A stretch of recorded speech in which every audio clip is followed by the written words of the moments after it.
the high school dream, it's always not my actual high school. It's always like some weird, like, made out of wood, like weird, like fort type. It's like high from school. the Dave Eggers penned Where the Wild Things Are movie kind of high school. Sure. I've never seen that, but I'm going to just lean in and say yes. I thought that was Spike Jonze. Yeah, it sounds more like a Spike Jonze joint. So like the dream of not going to class all quarter/semester, and then you have to take the test. It's like, did that ever happen to anybody? Do you know anyone who forgot about a class? It's just like the stress of like, have you ever had like the compounded one where it's like you're trying to read your schedule and like of your classes and you can't actually like figure out where the class is or where to go? It's like, what? Why? I have had that one too. I never had any stress related to this after like the first day. Totally agreed. And in fact, the showing up to class on the last day and it's like exam day and you've been skipping it all semester is actually my only recurring dream. I don't really have any other recurring dreams. Dave, what's your recurring dream? I don't dream. We've talked about this before, right? I just see a deep blackness when I sleep. That's it. That sounds incredible. You never ever dream? Very infrequently. It's like if I wake up at 3:00 in the morning for like a noise or something like that, and then I fall back asleep, then sometimes I have a dream. But if I sleep through the night, dip into the REM. I don't dream. I don't retain them. Another one I have, only Stan because Dave doesn't care, is finding coins. The money is always in coin form, never in bill form, and I have to like collect the coins, and they're always like sort of serendipitously found, like in someone's house or something like that, or my house. That one's weird. That is a weird one. I cannot relate to that one. I still want to talk about Dave's lack of dreams. Isn't that weird? Dave, maybe it's time to tone down the CBD oil. Oh, he dabs it on his temples every night. If I do CBD oil, then I just dream like crazy because you know what's in there. Absolutely nothing. That's what's in there.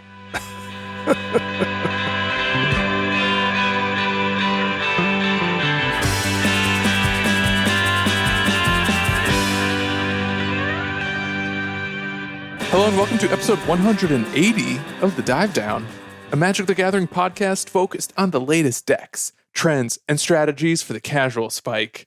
My name is Stanislav here in Chicago, and with me on the line from Denver, Colorado, it's the one and only Shane Beeps. It's an audio medium, so you can't see Stan's. I don't even know what to call those hands. Just wild gesticulations. Wild gesticulations. Semaphore with the hands. Stan's. It's always. It's good to see you. Another week of amazingly crappy news and happenings in the United States. In the United States, and I'm sure elsewhere. Eastern Europe too. I'm sure elsewhere. I'm sure all over the world. But the ones that are the hits closest to home.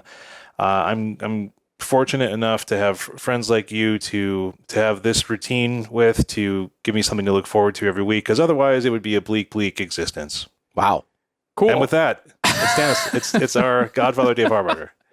Wow, I only speak when Stan speaks. Also, that's the Godfather Dave Harburger. Yeah, I just agree, Shane. Yeah. Because you know what I have to say about this week? GF. Yeah. GF'd. Here's what I have to say about this week. We're going to give our money for this week away.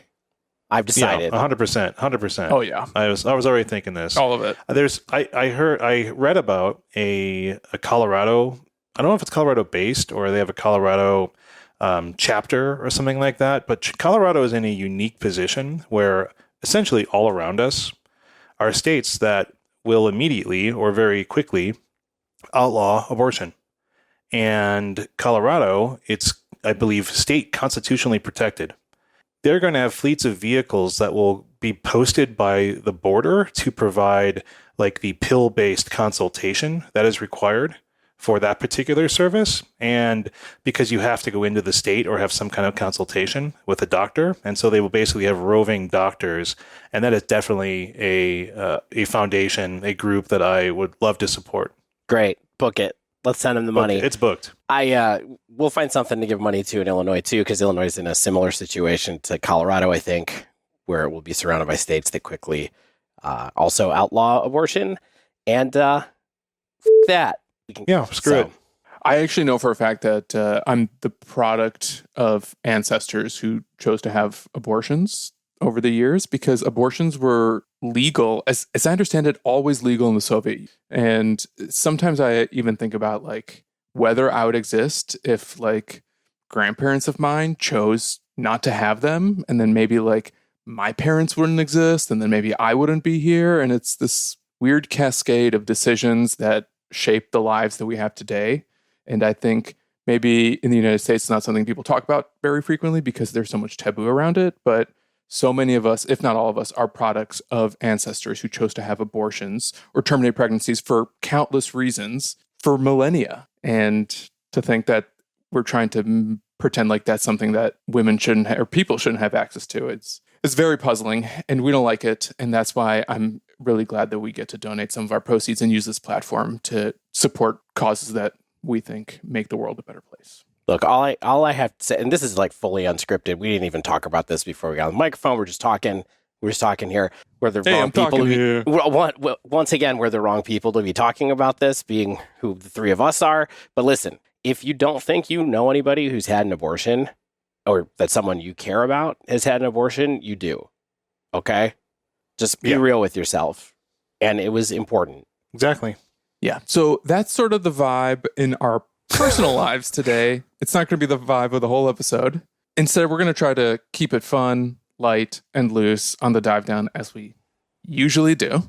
And we're going to talk about a couple Twitter threads that caught our eye and really highlighted a lot of the positivity within the community, within this game, and especially among competitors who've accomplished so much in Magic play. So the first thread that was started by Collins Mullen, the second one was started by Mason Clark. One was about ways that Magic has changed their perspective on life outside of the game. The other about things that we've learned from other people that improved our game.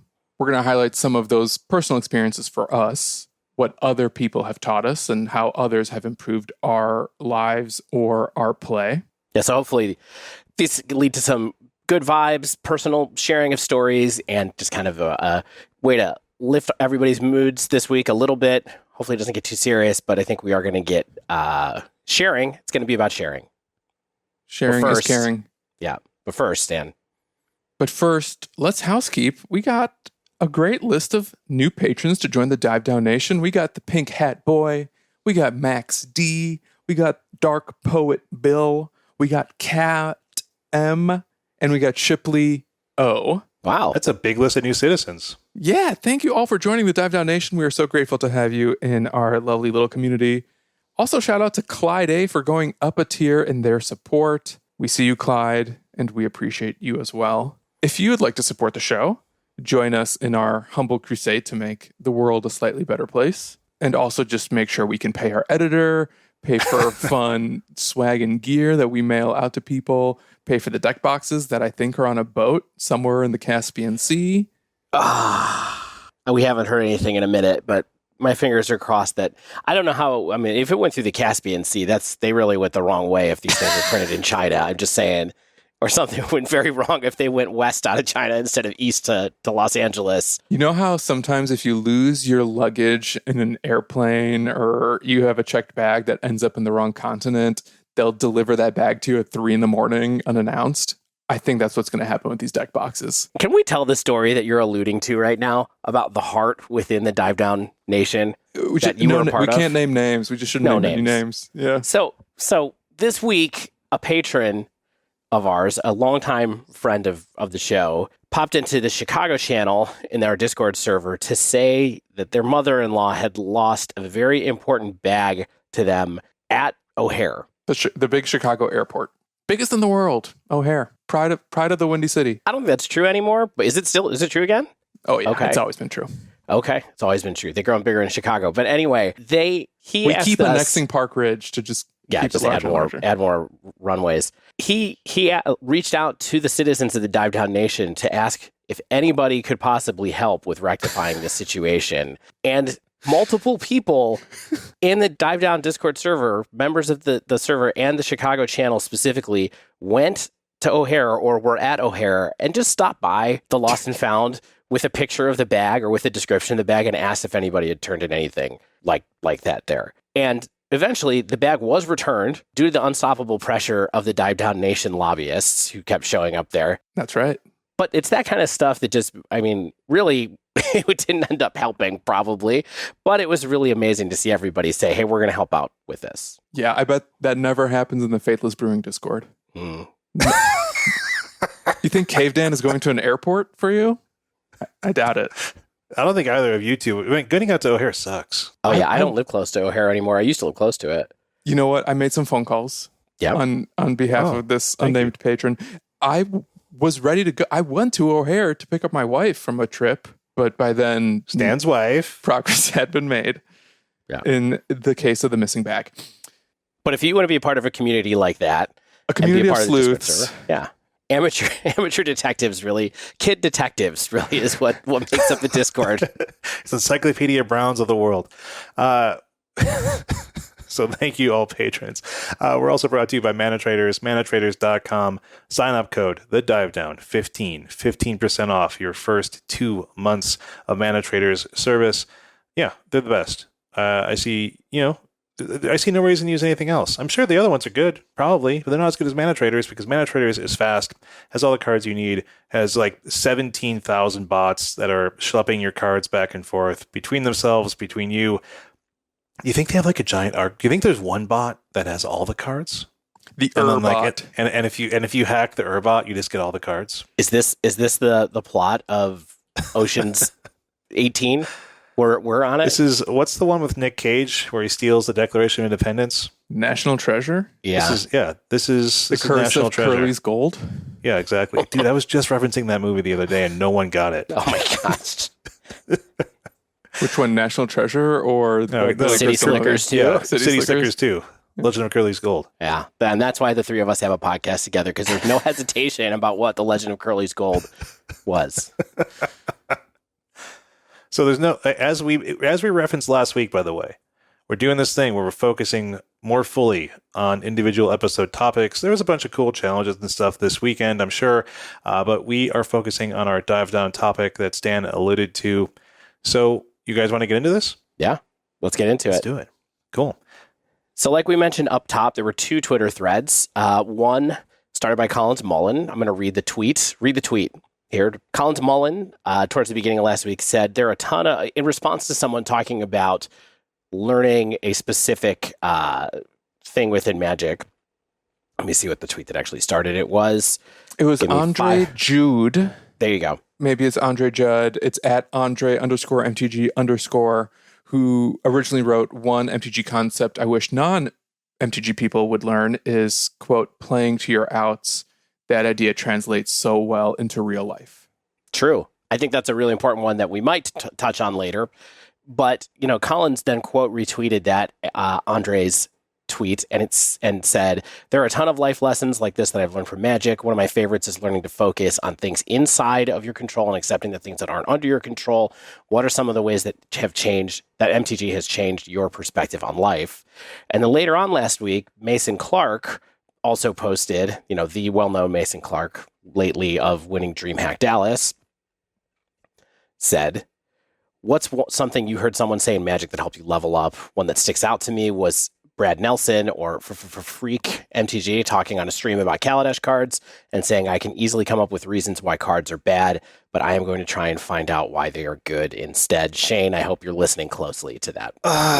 Brad, why you gotta throw me under the bus like that? But anyway, these led to a lot of conversation on the Discord server and on Twitter, and we thought it would be a fun thing for us to do on a week like this, where we just talk about some of the things that we've heard or some of the things that we've thought about that have made a difference in our Magic life or in our life, or maybe, just maybe, in both.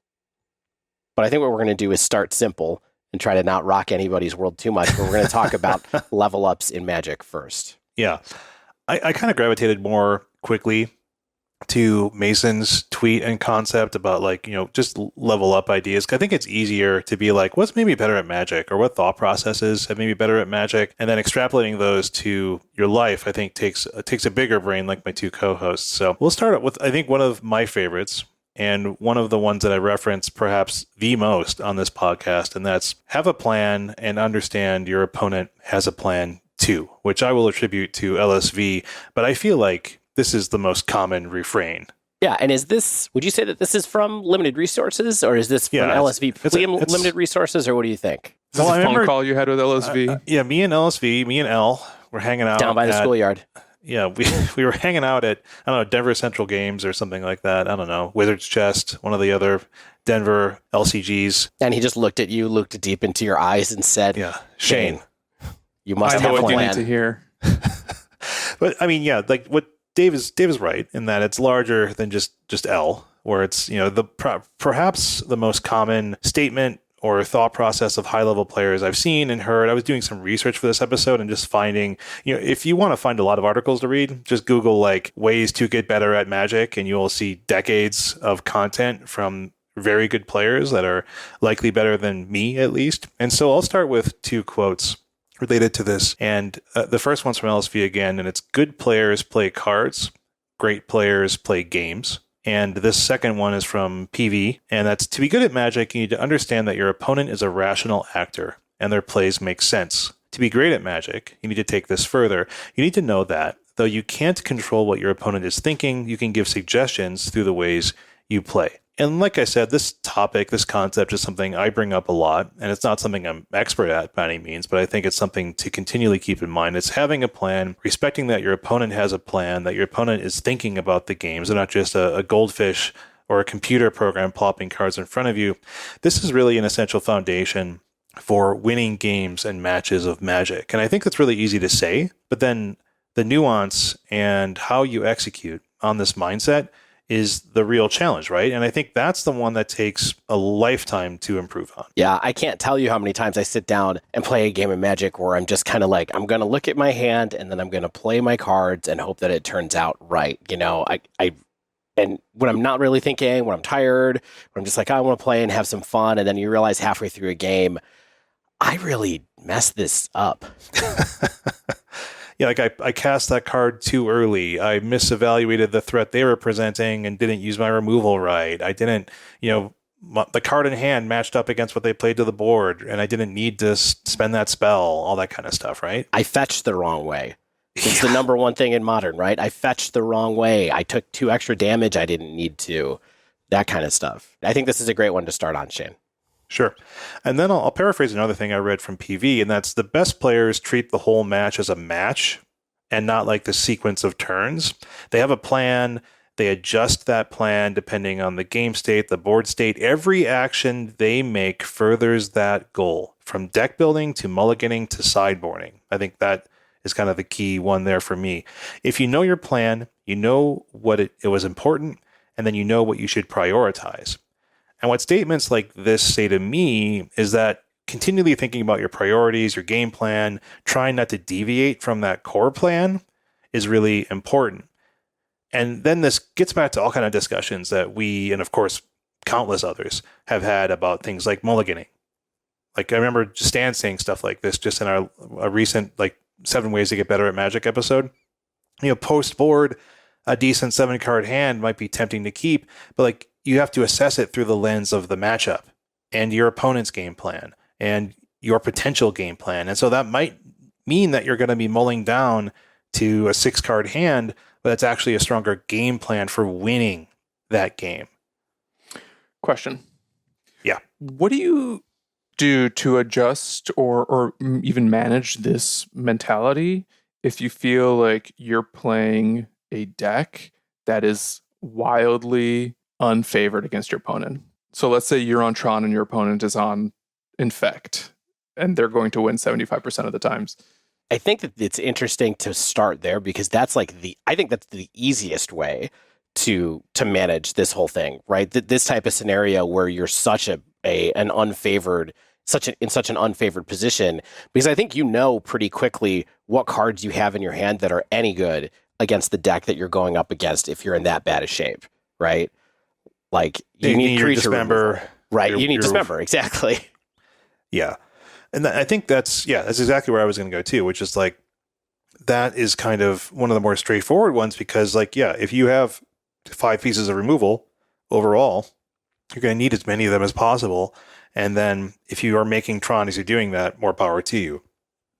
And I think, but more largely, like even bigger than kind of the Tron thing, right, is I think that they don't get bigger than Tron, Shane. That thought process happens even before you're sideboarding and mulliganing in that game, right? Like you're thinking about that in your deck construction, which is like, what's the metagame around me? What matchups do I know I'm bad against? Have I tried to shore up those matchups with certain cards that I have in my 75? And we'll talk about that later on, I think.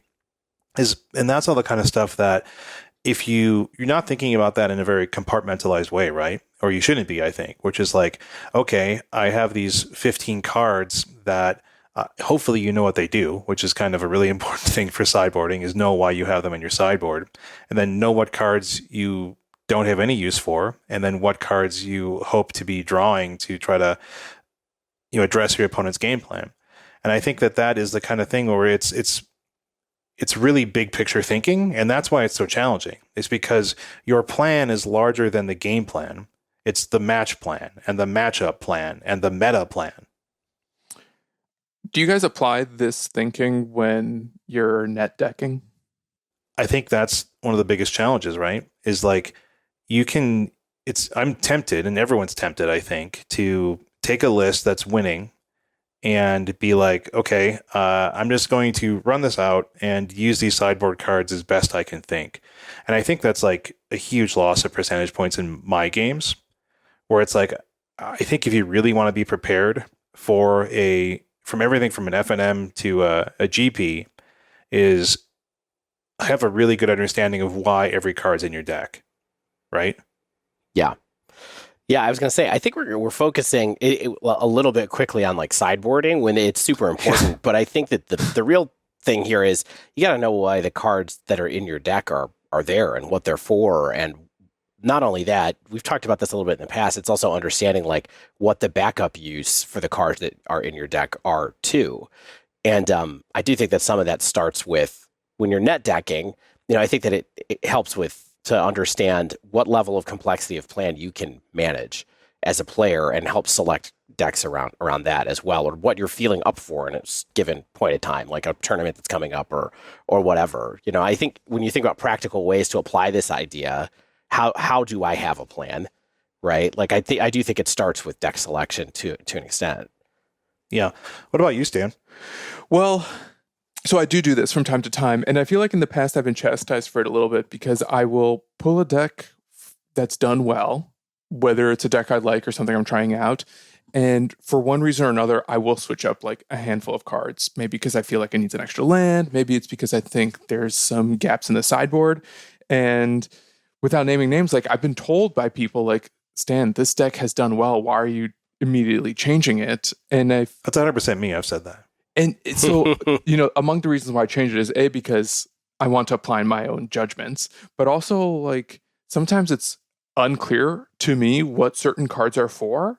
And it's easier to slot in something that I think this deck needs to be able to deal with rather than like going through the motions in an attempt to like try to learn what a card is for and get it wrong, or like never bring it in post board, or like cast in the wrong sequence in game one, etc. Yeah, I mean, I think that's fair. I also think that the inverse case is fair too, where you say if you're going to try to net deck, we all net deck. What are we kidding? Like it's 2022. Everybody, that's what Magic is. When you're taking a new list, yeah, we are a podcast for casual net deckers. That's what we are. Magic, yeah. I think that the inverse of it is also true, though, Stan, is that some people, I do think rather you should have base decisions to change things off of a sample size greater than 0 is where I would start personally. Now, if you're not buying that, I think it's fine to do it the other way. I think it's more just like keeping an eye out for taking out cards that are part of the engine or something like that, where you're like, oh, I took out this card that's totally for X and turns out, whoops, I really needed that. But I do think that there's a lot of cards in different decks that kind of stand out where you're like, and that have more specific uses than people think they do, right? Like a card like Brazen Borrower, for example, in a Cascade deck, right? Like it's for a certain thing, or Emrakul, right? Emrakul and like control and 4-color decks, like it is there for mirror matches or control matches, and it's like if you don't necessarily know that, you just kind of don't know what to do with it. Right, exactly. And also I think that it can make you fire off pieces of specialized interaction in situations that you don't really need to when you're trying to learn a new deck. Anyway, this is getting like kind of deeper down into this whole thing, but I would love to ask one more time before we get off of this topic of having a plan. How do you have a plan? Like, what are the things that you do to bring this into your game when you play or pick up a new deck or whatever?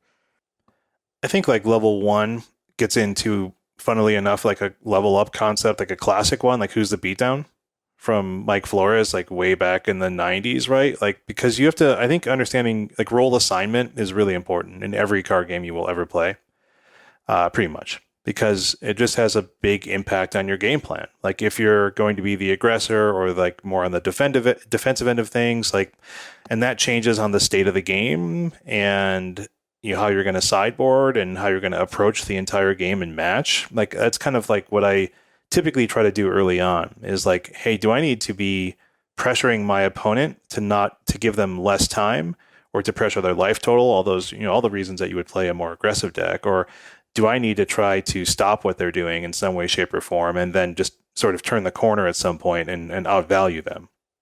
That's sort of what I do first most of the time. Yeah. Yeah. And then beyond that, I think the next thing is trying to get familiar with what your opponent is trying to do and what they think, what are the key elements of their plan and how your deck matches up with the key elements of what they're trying to do, because that's going to be different from matchup to matchup. And that's a really surface way of saying it, because we have entire episodes about trying to talk about how a certain deck can, get preyed on by other certain decks. But I do think that's the next thing, is looking at the cards that you have that are interactive and really thinking about what are these for and what are the things that really stop me from doing what I want to do. Yeah. I think also part of it is having an idea, even if it's not the right idea, but coming up with an opinion on what your hand is supposed to look like and what you're going to do with the cards in hand when you decide mulligan decisions. An easy example is like looking at a opener that's 2 lands and a bunch of 3-drops and just kind of recognizing that this hand doesn't do anything. I can't really formulate a real plan around this regardless of what my opponent is on. And sometimes making decisions about how you start the game just for the sake of having action on a curve or even something to build up to. Yeah. One of the things that I find myself doing to improve, or noticing my mistakes and why I lose games a lot recently, is the timing of my spells, where it's like the battle between getting a few points of damage in early by, let's say, using a piece of removal that I honestly should be saving for later in the game when they have a more key card. I'm playing against Rakdos Sacrifice, right? And it's like, well, I have a Scavenging Ooze out. I could kill their cat and they have no way to get it back, and I could eat it with a Scavenging Ooze. That seems really good. Let me use this ram through or this or something like that and take care of that thing. And then they play a Mayhem Devil the next turn, and they have other things that the Mayhem Devil is able to take advantage of, and it's like, well, that wasn't really that good. In the end, I probably had other ways to pressure that cat. I had other ways, and I didn't have other ways to pressure the Mayhem Devil. Yeah. And so just timing your important spells and timing the way that you interact with the key pieces of your opponent's deck is don't get anxious, I think, is one of the big things for me, is don't feel like you have to be using your cards all the time when your game plan is likely pretty good if you can stop the key engine pieces of a deck like Racksack. Right. If you can stop the blank, whatever it is. Yeah. And we talked a little bit about sideboarding, and of course sideboarding is a big part of developing your game plan, but I think I wanted to focus on a larger topic of sideboarding, and it's something that I think we've talked about. We've talked about sideboarding a ton, right? Because it's such a huge part of this game. And that's looking at your main deck and your sideboard as a collective 75 cards. Can I be honest with you guys about something? Yeah. I don't feel like I've fully cracked this yet as a player. I don't think a lot of people do. I don't think I have. Yeah. It's just I don't think I have the the secret sauce to thinking about this philosophy in the right way even. Yeah. I do think there are some decks that can do this and some decks that can't. Yeah, I would agree. This, right? Mm-hmm. Like it's not every deck that you can sit down and go, I'm going to bring in all my sideboard cards. Like it really depends on what you're building. But I think the key point here is just like Shane is saying, take a look at it as one giant unit and realize that there are some lists that have very few sacred cows that can't be taken out in some scenario. Yeah. Where I got this from is I think people like Brad Nelson have mentioned this on like Bash Bros podcast way back when. And I've seen some other articles I remember where it's kind of like, I'm the writer was saying something like, I basically have pre-sideboarded this card in based on my metagame assessment. And that allows me then to have a larger sideboard because like it's really never possible to have the perfect like stock 60 and then 15 other cards. Like, I think it's really tempting to see deck building in that way, where it's like, this is a 60 cards that executes my strategy as perfectly as I can game one. And then I have these 15 other cards that let me adapt that strategy for the matchup, or I'm going to hose their strategy, or I'm going to stop their hate card or something like that. I feel like what you're describing is something I've seen in Modern lately as I've paid attention to Murktide decks with just having a one of Dress Down or a one of Unlicensed Verse in the main. Yeah. As an understanding of what the metagame is about. And historically, I also think we see that sometimes with Tron in terms of like figuring out how we want to leverage Karn, the Great Creator, as a way to access the sideboard and like maybe increase consistency of certain cards, whether we need 2 or 3 or 4 O stones or Wormcoil engines in the main. Yeah. I mean, Tron is a classic example in the eras where suddenly Thragtusk is main in some quantity in Tron, right? Or Warping Whale. Or, I guess the meta's really aggressive now because Tron is playing Thragtusk main. Like, that can be telling. And I do think that's part of the whole thing. You know, we were talking about Emrakul, the Promised End, being in the main decks of 4-color as well, and that's a similar move for sure. Yeah, I think you often see this, I think, in pretty much every deck, because every deck has flex spots, right? And like, depending on the metagame, you're going to have different amounts of like small creature interaction or large creature interaction, or like Spell Pierce is good now, or there's like a different kind of main deck threat, like you mentioned, Dave, with Thragtusk. And Modern is just really big, like especially at the LGS and PTQ level even. Like, you're going to have a lot of different decks that you're going to face down, and a 15 card sideboard alone is going to be impossible to kind of shore up as many matchups as you kind of want to. And so I think what you're really required to do, and I think a lot of good players look at their decks in this way, is like, my 75 cards are this larger collection, this larger deck, and this larger game plan that allows me to have like a sound game one based on like a metagame prediction. And then you have all these sideboard cards that allow you to continue tailoring that game plan into games 2 and games 3. And that's a really big level up for me in thinking about how Magic matches actually play out and how we have to think about approaching a format as large as Modern, because it's like, if these 15 cards aren't enough, and they never are, how do I think about making my deck more flexible and able to handle a wider variety of threats if my general game plan isn't strong enough against them? Yeah. And I think what then happens, like, you can expand this a little bit into like looking at our sideboard, like with the post sideboard 60 in mind. This is something I've read a lot about as well, which is like, what's coming in, what's coming out, like, and why am I making those decisions? Because that's the really hard part, right? Yeah, and actually one thing I was going to throw in here is, I think PVDDR said this too in some writing about sideboarding at one point in time. It stuck with me, was, don't start with thinking about the cards you want to sideboard in. Start with thinking with the cards you want to sideboard out, which I think is good. And I think you should really challenge yourself on that when you're playing. Because I've seen people pull off some really interesting things with sideboard by thinking about what they could take out to take advantage. That did not make my list. I don't know if that made any of our lists for this episode in the notes, but that was a huge one for me. And I have eventually, more or less, with some exceptions, but more often than not, I've like come around and trained myself to do that habitually. Like I'm always just like,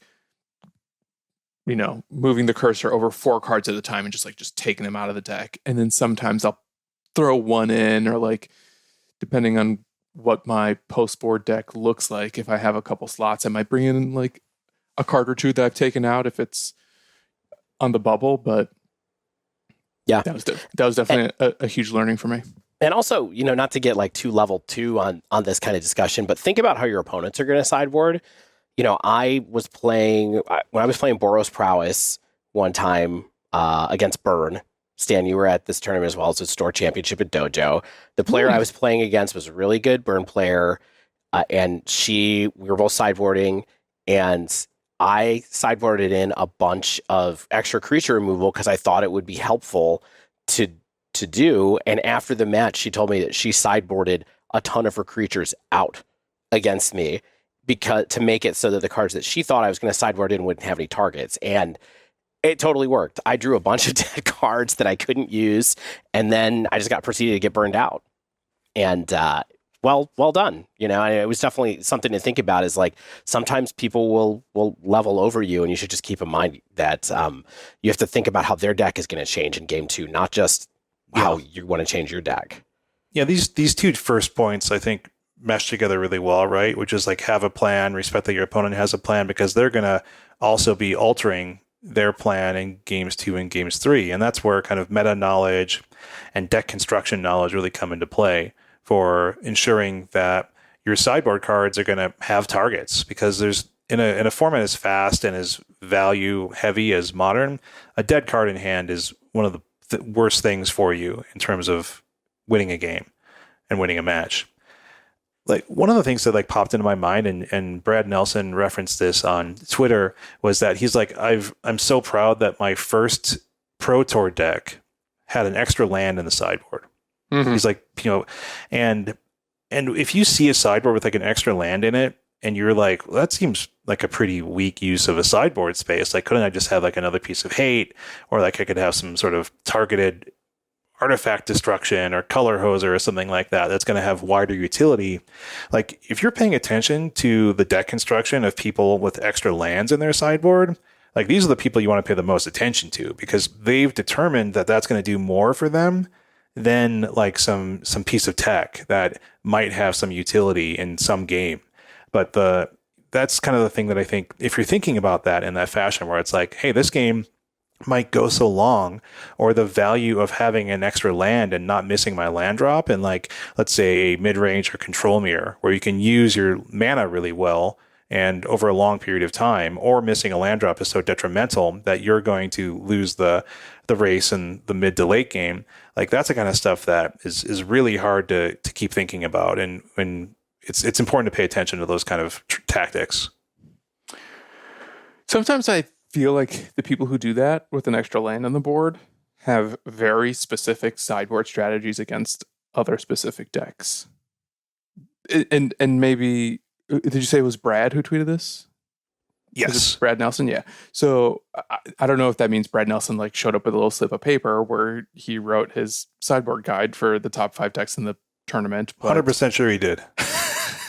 I suspect that Brad has that in his head at this point. But I feel like when you do that with a land in particular, and other cards, of course, but lands being the topic of discussion here, it's because you know that in a certain matchup, you're taking out 4 cards, you have 3 other cards to bring in, and then you could bring in this 4th land for like a little resource edge. Or you're raising your curve or something. Mm-hmm. I think it's about raising your curve. I mean, given our discussion, I kind of feel like this is like a pre-sideboarded situation in a lot of times where it's like, okay, I'm setting up my deck so the curve is lower because the meta is more aggressive. So I'm gonna have less lands and more action to try to get more stuff. And then if I have to play a slower game, like Shane was saying, then I'll bring the land in to help me make sure that I hit my land drops when my roll changes, basically. Yeah. So a long story short, I want to get onto your all's level ups and things like that. I think that the less often you think about like hating out your opponent with like some tech piece, and more about like how the post-sided board games are actually going to play out, the stronger your decks are going to be. And that folds neatly in with kind of the first point of understand plan your plan and the opponent's game plan. And I think those two things are kind of the biggest 1-2 punch in leveling up for me, because they fold so neatly together and they're both required to execute a game plan. Yep. Nice. But Stanislav. Yeah. Yours got I like yours because they're like this awesome combination of leveling up and like mindset, even more like personal mindset and satisfaction with gameplay and things like that. So let's talk about your first one. Sure. So my little section of leveling up is called Mulligan's Math and the Best Decks for Me, a memoir by Stanislav. I'd buy it. It's an audiobook? Yeah. Is it narrated by you? No. It's narrated by me, actually. Yeah. With my guitar. God, I'm so glad you didn't play it. Dave looked around and I could see the glimmer in his eye. He was thinking about, should I drop some bass licks? I'm glad you didn't, though. In all three cases, I can think of the specific people who got me thinking about these things. And just because of the way my stupid brain works, these are things that live rent-free in my mind and I think about constantly. Dude, your brain is a freaking steel trap. Like, you will reference things that I said like 3 years ago, not in terms of leveling you up, just in terms of things that like, you're like, Shane, you're contradicting yourself. And 3 years ago, I'm like, damn it, Stan. I don't need the receipts. Yeah. Shane, you said season 1 of The Magicians was good. Never. I wasted 12 hours of my Saturday morning on your bogus recommendation. Yeah, I guess it is a steel trap for like the most inconsequential crap. And yet here we are making an episode out of it. So the first one is something that our former co-host Zach Culhan said on a deck dive we did on blue-white control, like post-War of the Spark. Mm-hmm. I remember that was an early one. Is this the one where I wrote the like love letter to card advantage at the beginning? Yes, I believe so. I believe it is. In fact, I vaguely recall this being either an episode we did right around GP Denver that we all traveled to. It was either right before or right after, because you were still playing Blue-White Control, on Shane's floor. And we were talking about good cards in the mirror and how important Dovin's Veto and Teferi Time Raveler are for mirror matches. And Zach basically said, those cards are so critical for winning the mirror that you have to be willing to mulligan to 5 just to see them.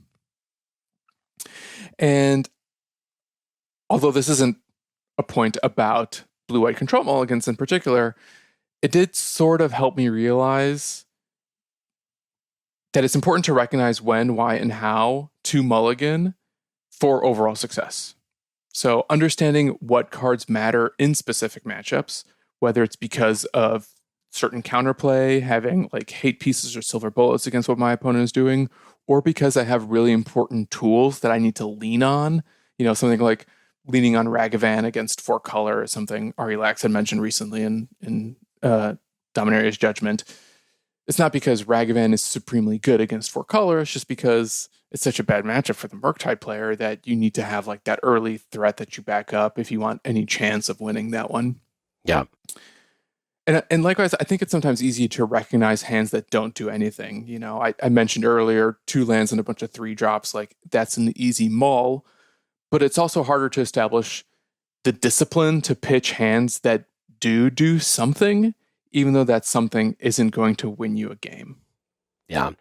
The way I think about this sometimes is mulliganing is probably the most important decision you have to make in a game of Magic, especially the way the mulligan rules work today. Whether to mulligan or not to mulligan, the fact that you get to have another look and all that kind of stuff, like mulliganing is so important and so powerful now that you have to take it really seriously. You have to really interrogate your mulligan decisions and have it be a big part of the plan that you're executing. Who are you working for, Mulligan? Mulligan works for me.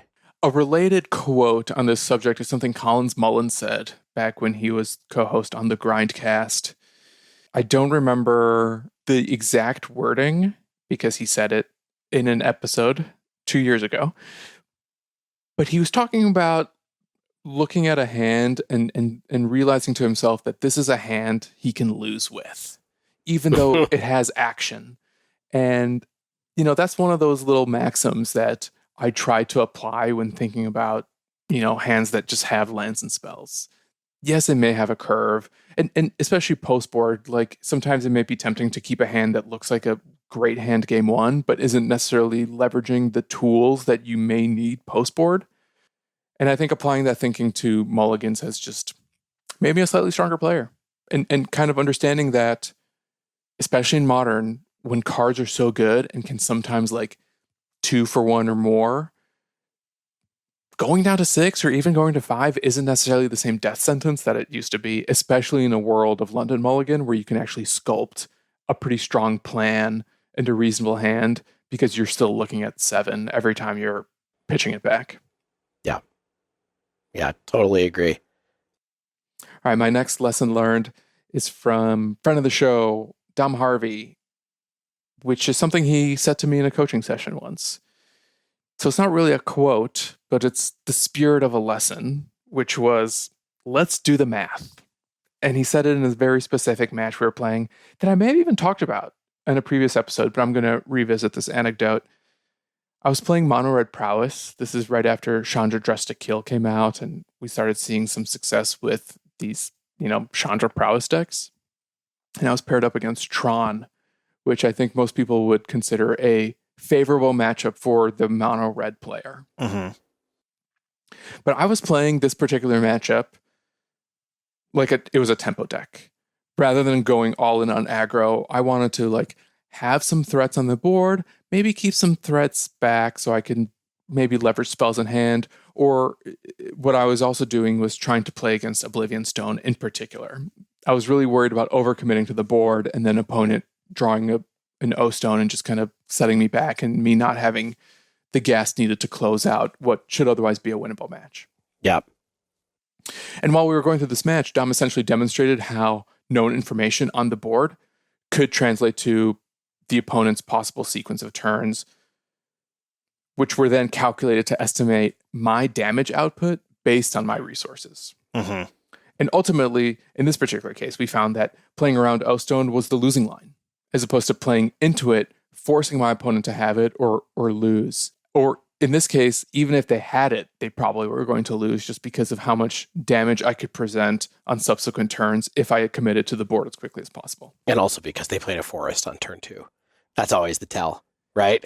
Yeah, that actually may have happened, yes. Maybe they had Life Goes On, Dave, and they were about to gain 8. Yeah, exactly.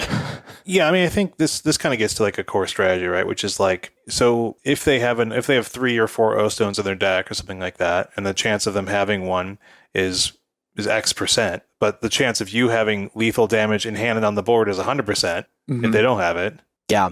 And I think that this point is even less about probabilistic thinking and more about plotting out the time intervals that Magic gives you and realizing that those things are finite, right? Like the number of turns someone can do, the number of lands that they can play, those are things that you can think ahead in a lot of different matchups, at least for the first 3, 4, 5 turns of the game. So if you really have the pedal to the metal or you're really trying to close out a game, you should stop and go hey, I can plot this out. What can they do?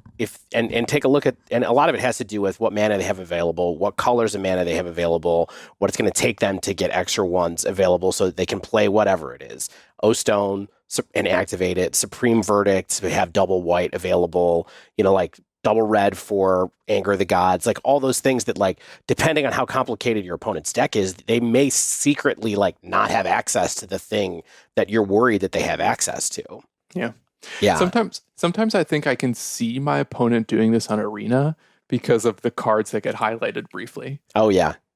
And usually those are the games that tend to go a little longer and I'm just kind of sitting there waiting to figure out what my opponent is going to do, and then just random cards and random lands just get highlighted ever so briefly. And maybe not, maybe I'm giving my opponent more credit than they deserve, but I do think to some extent the players who have the patience to kind of plot out everything that's on the board, all the known information, think about the actual resources they have or opponents have with their lands, is in some cases them actually doing the math and wondering, if I'd commit to X, Y, or Z, how quickly can I assemble a winning line versus my opponent's plan, which they're capable of doing X, Y, or Z based on the cards that they're demonstrating or the lands that they have.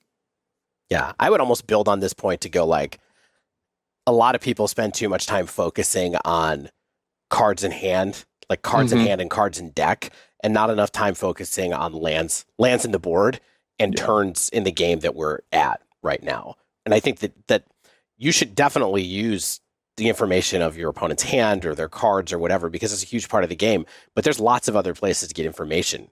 There, in Pioneer, sometimes it's how many cards are in their graveyard. In Modern, it's how many fetch lands are they working with right now? Like, what are they trying to do? What can they actually have access to from this fetch that they have? Did they already get what you think is their one of Sacred Foundry, so they can't easily fetch up another untapped red source for some reason? Like something, there's lots of things like that you can kind of weasel your way through if you start paying attention to lands on the board as well. Just today, I lost a game because I didn't pay attention to, or I guess forgot that my blue-white control opponent had a Castle Ardenvale, and I spent all these resources clearing the board so I could go for an attack, and then they just made a 1/1 and bought themselves a turn, and I was like, well, I guess I'm locked out because I didn't account for the fact that they had this untapped land. I lost a 45-minute arena match, which is like my least possible way of enjoying spending time, because I activated my creature land before just removing the creature on the other side. And when I removed the creature on the other side, it was a devil that dealt 1 damage to my creature land. That was a 1/1. That then enabled me to not kill both the Obnixiluses on the other side, which then allowed them to come back and take over the game. So just like, just doing that, like if I just remove the devil before activating my creature land, the entire game is different and I likely win the 45-minute match. Just wanted to throw that one out there. Hey, you know what? I'm glad you did. It's like so critical to recognize those mistakes, especially when you feel bad for losing a long match, because I think those are like the little sequencing level ups that you have to accrue over a career in Magic to make you play sharper when it counts later on. Yeah, that counted. That was 45 minutes of time. It was your life draining away. Oh, God. It's so finite at this point, Dave. Shane, those could have been billable hours. These are all billable hours, aren't they? I put them in the tracker. Oh, I bill it to admin. What was it? Lair of the Hydra? What was a 1/1? Yeah, it was a Lair of the Hydra. I had enough mana for a ram through on my scoos and to activate my my Lair of the Hydra, and then I lost instead. I like that Shane has referred to this match several times already with the card. I'm so mad about it. I have no idea. Can I just be honest? I have no idea what Ram Through does. What is Ram Through? It's basically it's a 1 in a green deal damage card, and if you have trample, it deals a damage to the opponent, and it's instant, which is important. I see. They just keep trying to make this mechanic constructed playable. Okay, last point that I want to get to in my journey of leveling up. This is something that Dave Harbarger said, also on an episode of The Dive Down. I don't know which one, though. You said it in passing, and I've never forgotten it, and I think I cite it all the time now. It was something to the tune of, the best deck in the format isn't necessarily the best deck for you. Oh my God, Stan, you do listen to me sometimes. Sometimes. I have to block out a lot of noise, let me tell you. Guitar playing. Yeah. Look, fun as it is to try new decks for Science or my hit Magic the Gathering podcast, there's also nothing fun for me about forcing myself to play with tier 1 decks because of their perceived power level. And understanding that equity that deck enjoyment can have, though it is hard to quantify, I think it's possible to consider. And we can try to break it down and maybe talk about it amongst friends. In this scenario, let's say I loved playing 4-color Omnath decks. And maybe if that were the case, I could improve my win rate by mastering them. But the fact is, I don't love playing these decks. I don't know if very many people love playing these decks from what I'm seeing on the internet. If you believe Twitter, no one does, yeah. And maybe if I powered through my feelings and played them anyway, I could achieve a higher win rate than if I played the next best deck, for instance. But I think this approach doesn't account for the percentage points lost due to things like mental fatigue, or just the anguish of having to manage a 4-color board state and game plan. Yeah, Magic's a game. We've talked about this somewhat recently, which is just like, this is still a game. You should enjoy your time playing it.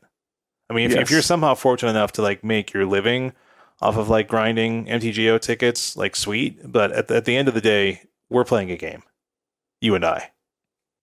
Yeah, and I wish we played against each other more often, Shane.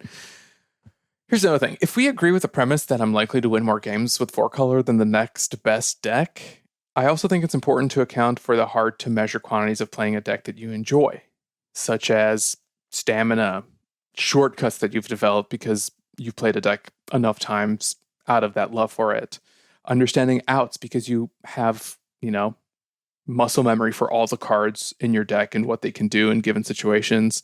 And to that end, recognizing lines that may be unintuitive to beginners of a certain deck.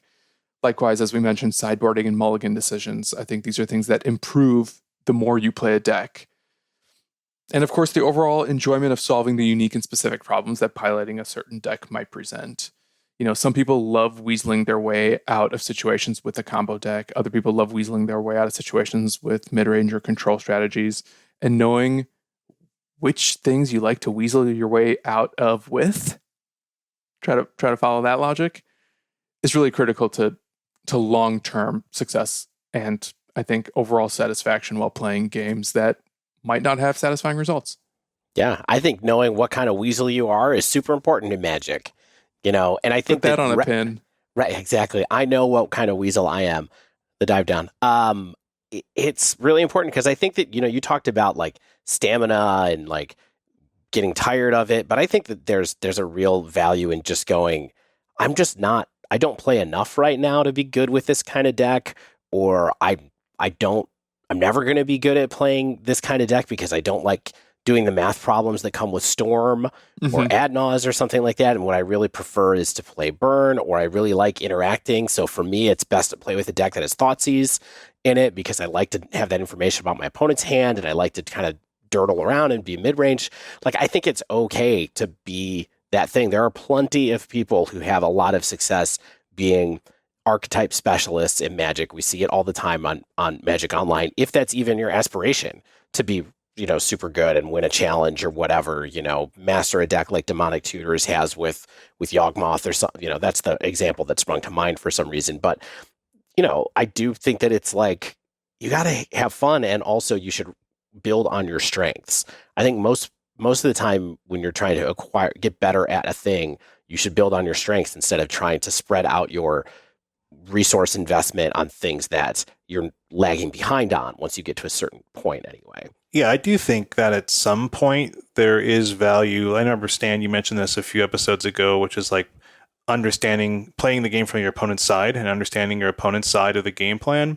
And I think at some point, like if you're trying to be quite good, you probably want to play a bunch of games with like 4-color Omnath or something like that. So you know the cards, you know the sequencing, you have an idea of what cards you want to be avoiding on the other side of things. And so that's really valuable, but I think there are other things that take priority over that. That's like kind of, a next level type thing. And you have to get to the point where you are experienced enough with a deck that you probably enjoy more and are sort of naturally better at and have more experience with the type of gameplay that can present and the type of advantage it is trying to gather over the course of the game. And look, just to close it out, the reason I bring this example up is because I find it kind of refreshing, and knowing the decks I'd rather be playing with sometimes just makes losing that much easier. Yeah. Of course, it also makes winning more fun, but I think it's also important to like know how to manage those expectations.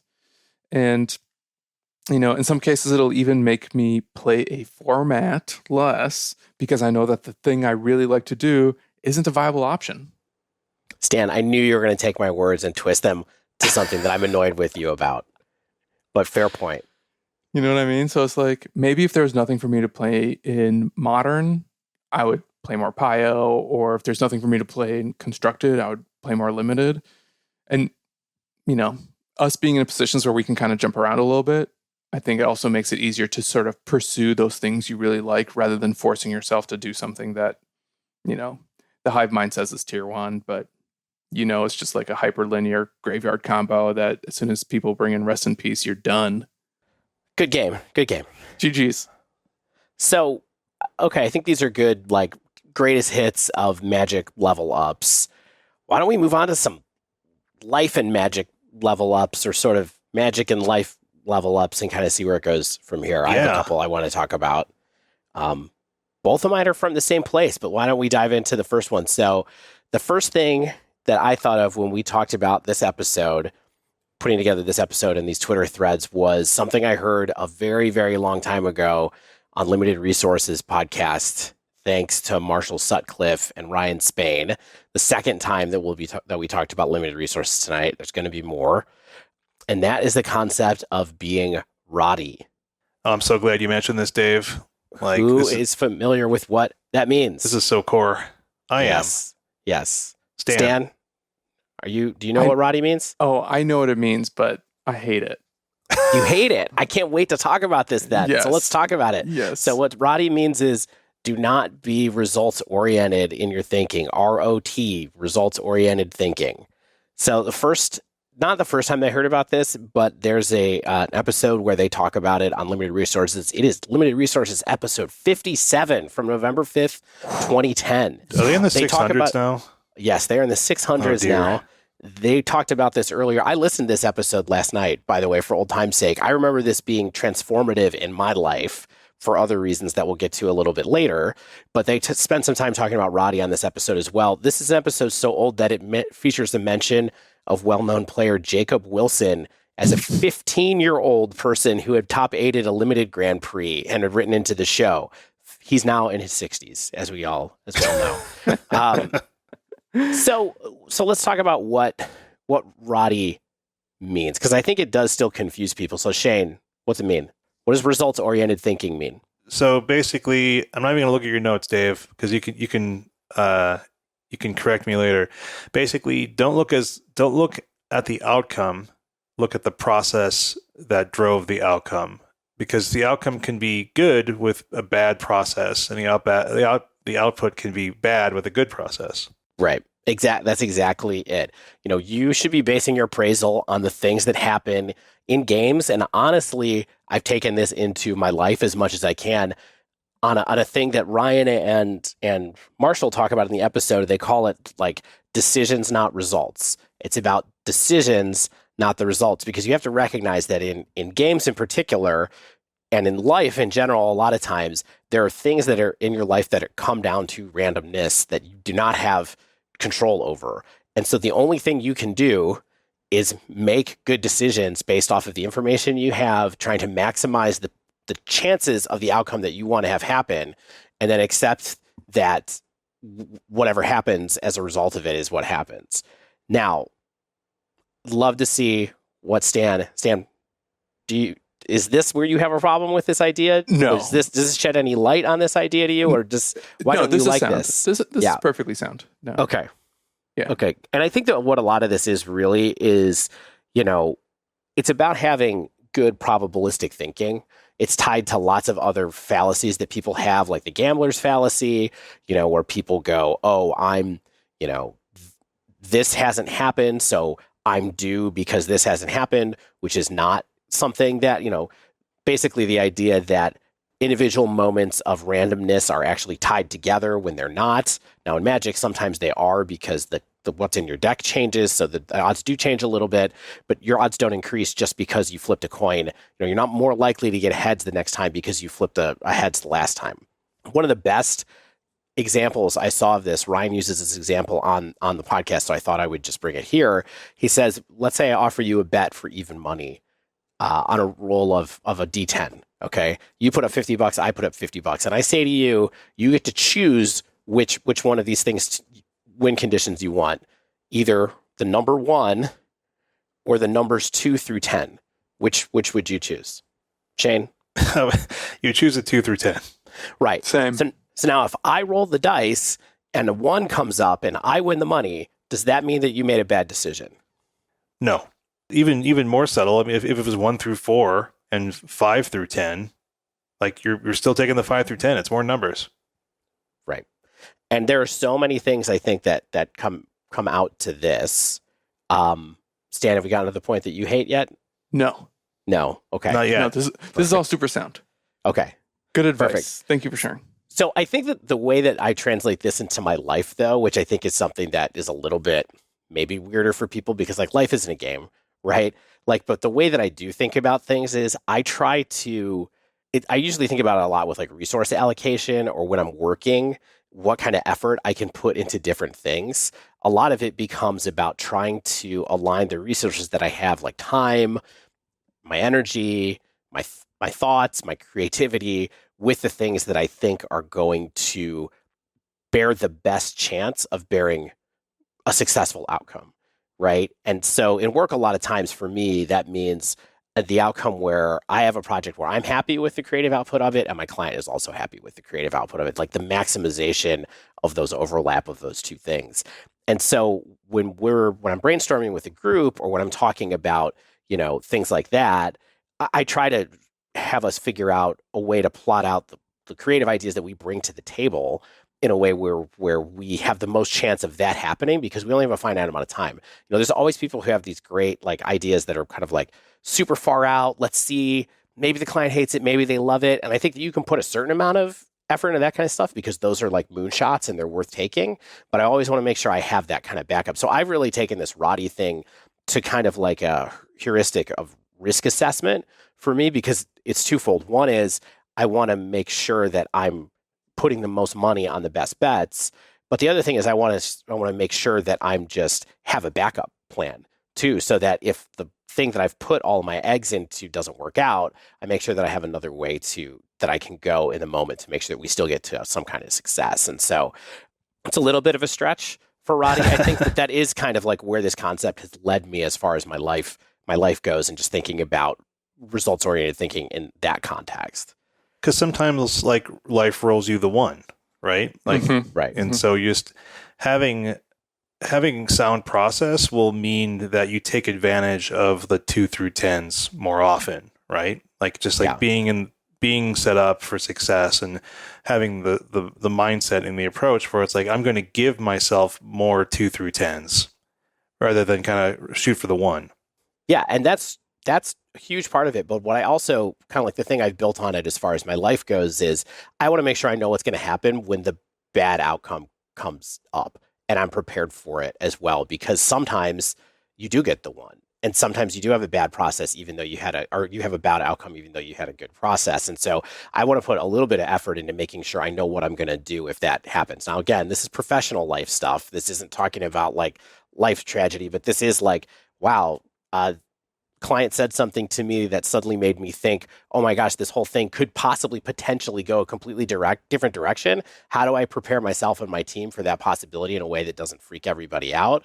Like that's the kind of stuff that I think is worthwhile doing in this content or thinking about a little bit too. And then also scaling the effort to make sure that we don't like over index. So I will say, I think these examples are better than the gambler's fallacy or the dice thing, because the dice one is strictly chance and, you managing your work output is more within your control. Right. The thing that I will sometimes struggle with is where don't be ROTty kind of intersects with this notion of correlation is not causation. Okay. Where, for instance, you might make bad decisions to still win. Your bad decisions didn't necessarily correlate or didn't necessarily cause the win, right? There may be a correlation there in that both these things happen, but it's not that one led to the other. Right. What I really struggle with is when people use that as a cop-out rather than like taking into account that sometimes whether people's decisions may seem wrong, they were made for a reason, and like your opponent is doing things in their best interest. And though it may seem unintuitive, like maybe they had certain information that you didn't, or maybe you had a specific read on something that led you to make this like really questionable decision or play that 9 out of 10 times would be a bad sequence or a bad plan, but you pulled it off and someone looking over your shoulder would be like, that was a stupid plan. And you say, well, it worked for me and I won and I knew that it would work. And they'll be like, well, don't be results oriented thinking you should never do something like that. Oh, but wait. I think it's a great point. What you're saying though is that, yeah, I think that it's being unfairly applied to a situation where you had a plan based off of what you thought was the right thing. Now, I think you could sit down and go like, look, what were really the chances of that working out, you could sit down and really try to like pick it apart based on cards you were going to draw, the likelihood that they were to have the card that you said, all that kind of stuff. Like, I think that is part of what Marshall and Ryan on the show called negative rot, which is basically, or reverse rot is what they called it on there, which is basically developing habits so a lot of people get ROTty where they blame losses not on decisions that they made, right? They blame losses on chance too much when really they made a bad decision. The reverse rot is when you take too much credit for a win, when you really should sit down and go, okay, I played this really fancy line. Did it really make a difference? I won. Like, I think that it's fine to try stuff, but I do think it's just as good and just as interesting, I think, afterwards to sit down and go, okay, I did this thing. It was kind of wild. It worked. Do I honestly think that was the thing? And I think that's part of that's part of the fun of the game, honestly. Yeah, I mean, it sounds like, Stan, your issue is almost with the game of Magic, where it's like you can't always know what the best decision is, and that people's decision assessment process is not quite what it needs to be. No, Stan's not to put words in your mouth. Yeah. I think that Stan's problem is with people coming up to him and going, "You didn't think about the decision you made enough. I'm glad it worked out for you, but that was dumb." Like, that's what it sounded like to me. So are we going back? Are we going back to you siding out your rhinos or your cascade spells? And like, well, it didn't work out. If you had one, that one did not work out. So yeah, I did. I think I applied results-oriented thinking correctly there, where I lost and I decided to never do that again. yeah. But I get what you're saying. Like, I think people bandy this like a baseball bat sometimes, but it doesn't change the fact that this is an important thing, and I think a valuable like method of thinking for making decisions generally. Yeah, I think it's just hard as Magic players to like balance like fancy play syndrome with being results oriented. It's just like, because there's so many cause and effects, right? I also think people that get super into being like results oriented thinking can be people who tend to be kind of dogmatic, when really what you need to do is be like, listen, I understand, but I'm experimenting right now. Like, and it's fine to experiment. I will think about whether my decisions really made a difference or not, or led to a positive outcome or not later. But there's a lot of people who just go, it's not the A-line play, forget it. Yeah. Here's one of my other issues with this notion, which it was just to reiterate, like, I think a lot of the things you said were correct and sound, but I almost think that it's bad branding, because sometimes results are points of data that we have to leverage a game of imperfect information. And when people, cite "don't be ROTty," it's almost like they're discrediting like one of the few things that you have access to determine whether you made good decisions or not. I totally agree that this is a terrible name for this. I really do. I've been thinking about this a lot today. And actually, they talked about it on episode 57 of Limited Resources even. They talk about how Mike Flores, and they got into like a discussion where Mike was basically like, so I just shouldn't ever care if I win? So if you want to hear them talk about what that's not what this is. And so I do think it's a problem with the word results. Yes. And it really should be called like sound probabilistic thinking, or decisions not results is kind of like a better branding, I think, for this, where it's really about that idea again of, it's not about discounting the results that happened. It's about really asking yourself the question of, where did that result come from? Yeah. Mm-hmm. And what were the decisions that I made part of that? Did I screw up and still win anyway? Or did I play perfectly and still lose? Like, that's what's important here. It's not, and it's also supposed to help you just be like mentally above like the variance that's in Magic or things like that, or just rolling with the punches when you can feel like, oh, my process is me improving. I'm getting tighter. And there's more nuance to a result than a win or a loss. And that's really what we're talking about here, right? Where it's like, that is one data point, which is like the result of the game or the result of the match. But I think what you're getting at, Dave, and I'm sure they got on the episode, is like, the result is really like how you got there. And if you're able to assess the entire game from start to mid game to end as well as you can, I think you can look at that in like a holistic way and be like, even though I won, what was the actual result of this? Like, did I draw my one outer? Did my opponent screw up and I got the win? So there's just a lot of ways I think you can assess what a result even is. Yep. I mean, I think the point here, and we'll move on to the next point after this, is it's bad branding. It really is. It's bad. It should be. Like everything that you said is true, Stan, and makes people who are really into ROTty discussion, makes them insufferable to be around, but doesn't make the core principle less sound. It just means you shouldn't go up to people and kind of be like, I'm really smart, I know what ROTty means. Like, let's all not do that. I feel like I've done this. I feel like Stan is thinking about all the times that I've ribbed him about something, and it's just coming out now. I apologize, Stan. I wasn't necessarily thinking about you. Thinking about me. Yeah, I wasn't exclusively thinking about you. Let me put it that way.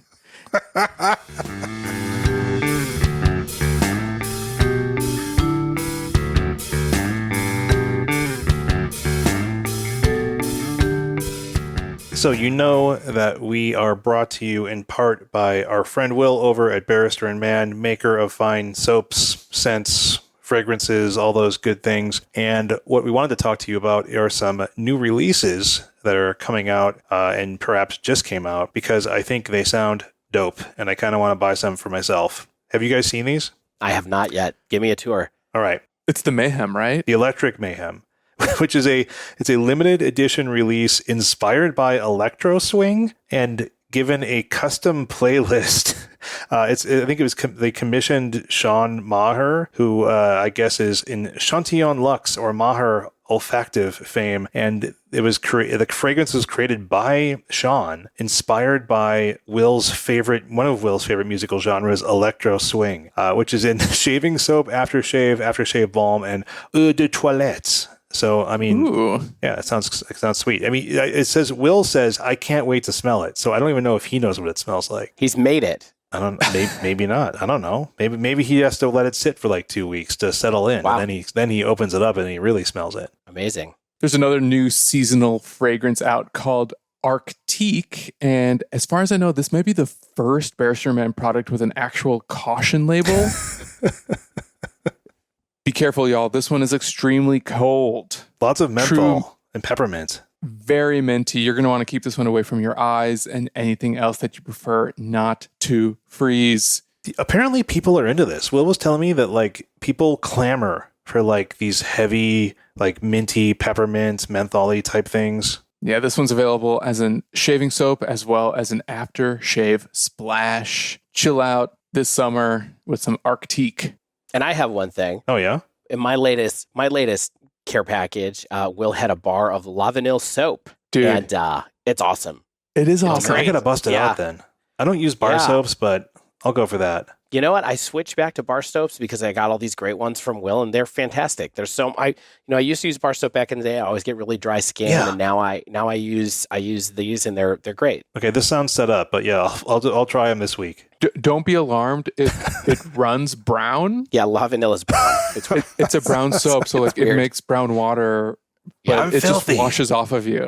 It washes off of you. And your walls, too, for what it's worth. I've gotten it on the wall and been like, oh, no, that's going to be hard to clean up. It's not hard to clean up. Okay, good. It's not hard it's just soap. It's self-cleaning. All right, yeah, so if you want to check these things out and others, go over to Barrister Mann, MANN.com. Use coupon code TheDiveDown15. Gets you 15% off your first order of products over at Barrister Mann. Tell them the Dive Down sent you. You're going to like the way you smell. I've never been more certain of any individual detail in my life.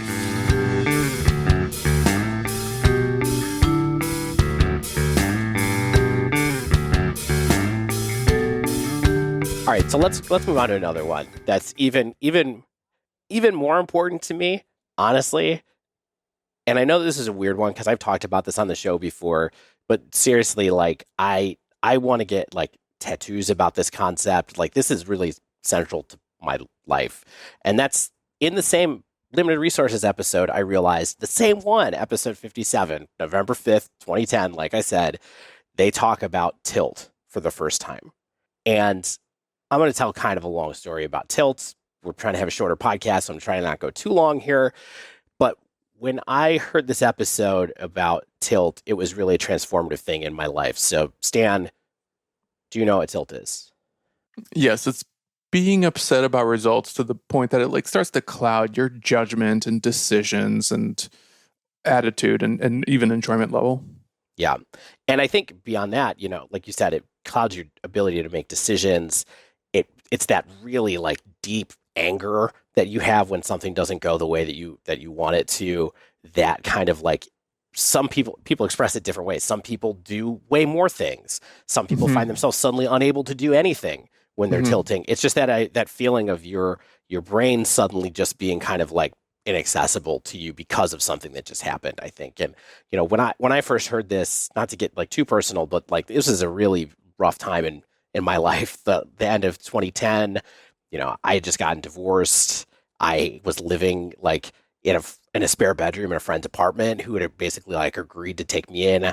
I had like a 2-bedroom condo and then was living in basically a 9x9 room in somebody else's house, like within a matter of months. I was in a lot of upheaval. I started to notice that like, I was having a hard time kind of like regulating emotional states because stuff wasn't going great at work. Stuff wasn't going great in my personal life. I was dealing with a lot of like random stuff that was happening. And, I had a lot of moments in my life at that point in time where I just felt like paralyzed by what I later realized honestly was anxiety, and the kind of right around the same time was when I started picking up Magic about a year earlier during Zendikar block. So 2009 was when I started playing Magic, and like a lot of stuff was kind of messed up there. So I'd been playing poker some. I definitely felt this feeling. I'd never thought about it really in deep. I knew what tilt was. But in this episode, they talk for a long time just about, where it comes from, how they try to regulate it, and all these different things.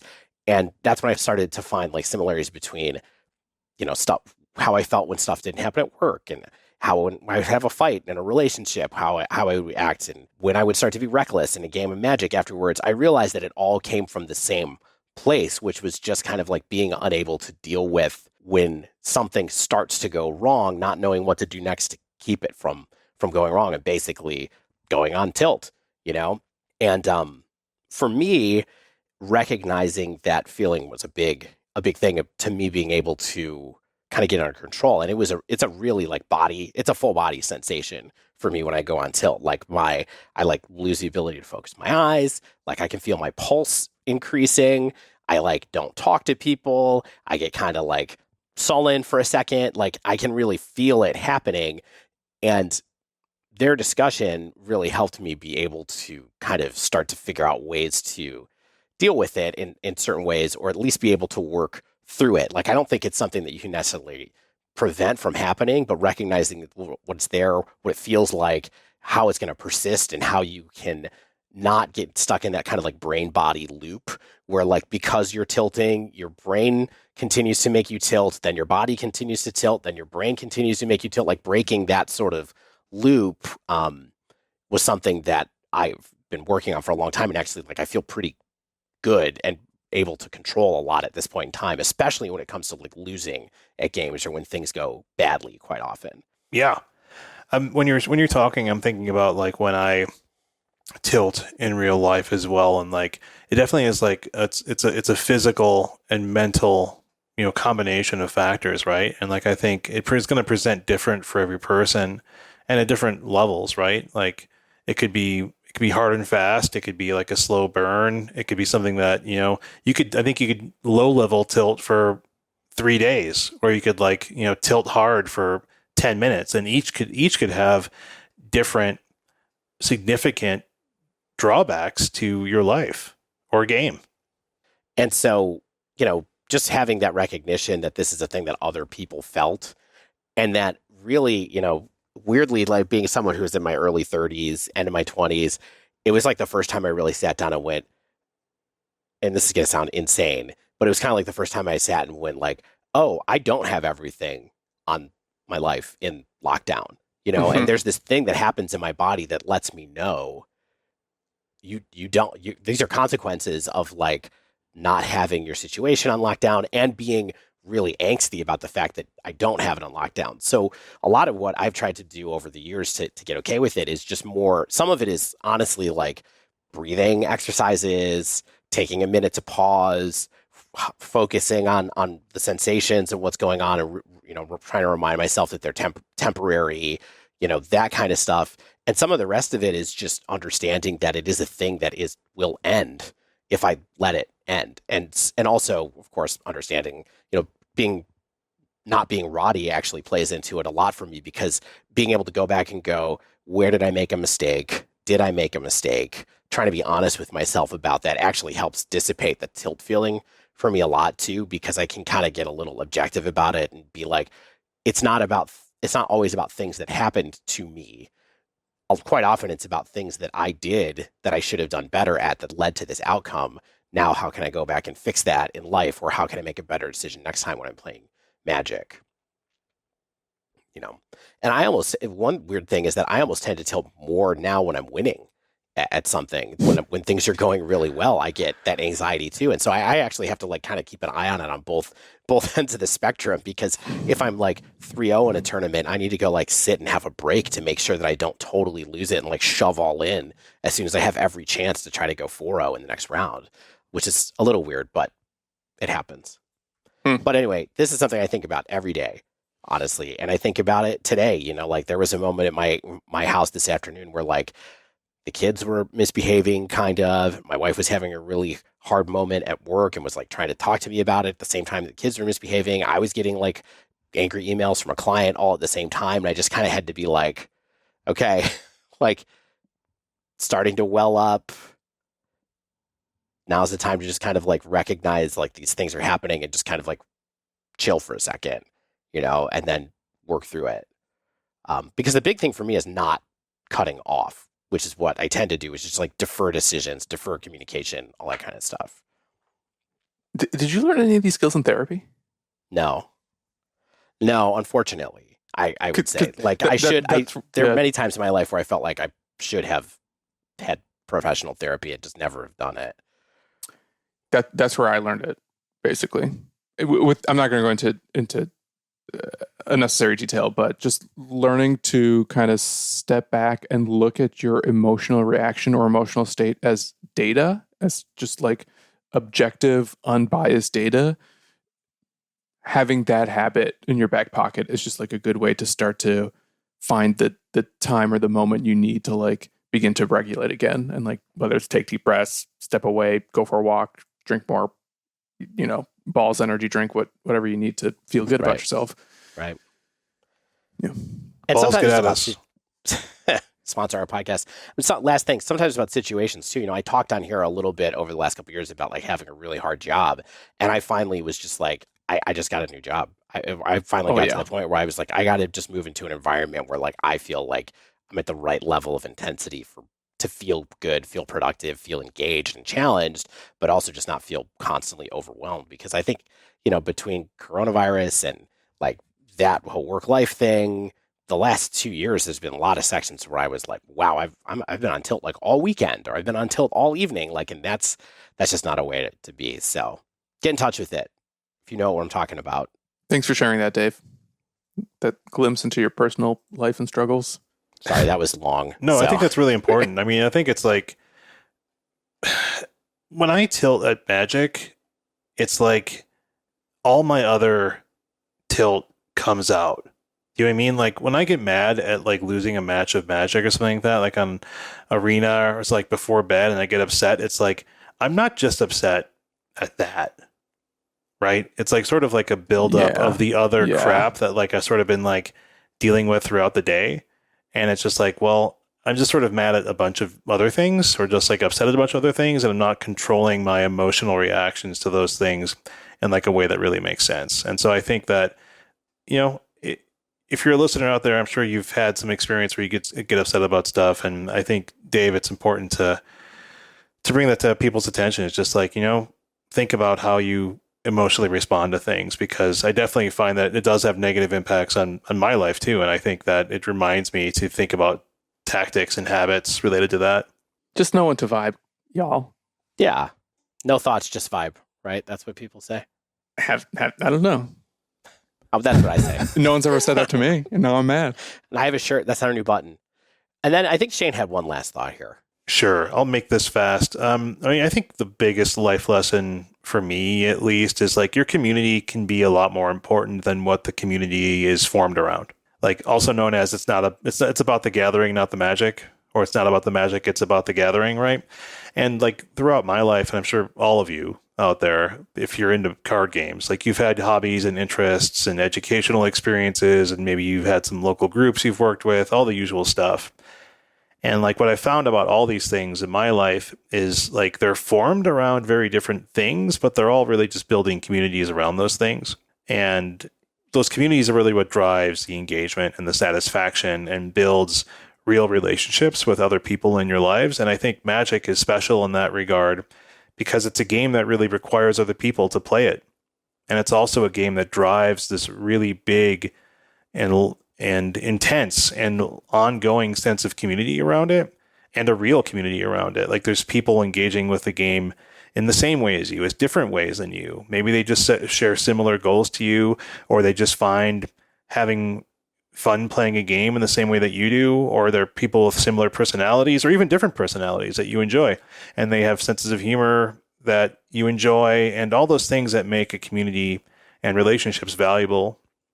And I think it's really important to embrace that community building and that camaraderie of something like MTG can offer. And I think it's important to embrace that because it's more impactful and perhaps more important, just in my opinion, than anything that the game itself can offer you. And I think that we've been really fortunate to have a community form around the podcast and this game that brings me at least a lot more ongoing enjoyment than just releasing this podcast week after week. I mean, I love talking to, Dave and Stan every week, and I like playing games of Magic, but honestly, to have this ongoing community of people that are aligned in a lot of ways philosophically, and a lot of ways, sense of humor and all the things that I can enjoy about what we do as the podcast and an entity, right? And yeah, that's important to me. I think is that, embrace relationship building and embrace community building. The real magic was the friends you made along the way, right? It's nice sometimes to also recognize when a community that you find yourself in isn't a good fit for you. And I have left old chat rooms and forums and Facebook groups because I realized we have some bad actors here who just want to watch the world burn. And maybe not all communities are worth your time, even if there is a shared interest that binds you. And with that, we did it. We did a show in under 2 hours. Yay! It's not under an hour and a half, though. I don't think so. Should we squeeze in some Cool Decks Inc. just to round it out? Next week, the return of Cool Decks Inc. But until then, that does wrap up this week's show. If you haven't yet, make sure you subscribe to our podcast so you get the latest episodes as soon as they come out. And if you use Apple Podcasts, please leave us a rating and review. If you'd like to submit a question to the podcast, you can tweet us at thedivedown, all one word, or you can email thedivedown@gmail.com. If you'd like to support the show, you can join our Patreon over at patreon.com/thedivedown. Supporting us at any tier gets you access to our Discord server where we will go to an airport for you in search of lost luggage. It can happen to anyone. Checking bags, you never know where they go. Shout out to ManaTraders for sponsoring The Dive Down. Sign up for a ManaTraders account using promo code TheDiveDown15, all one word, and get 15% off your first 2 months of renting Magic Online cards. And also get some amazing shaving soaps, body soaps, fragrances, and more over at Barrister Mann using the Dive Down 15 for 15% off your first order. As always, special thanks to the bands Nowhere and Spaceblood for letting us use their music. And until next week, get out there and get better at magic while getting better at love.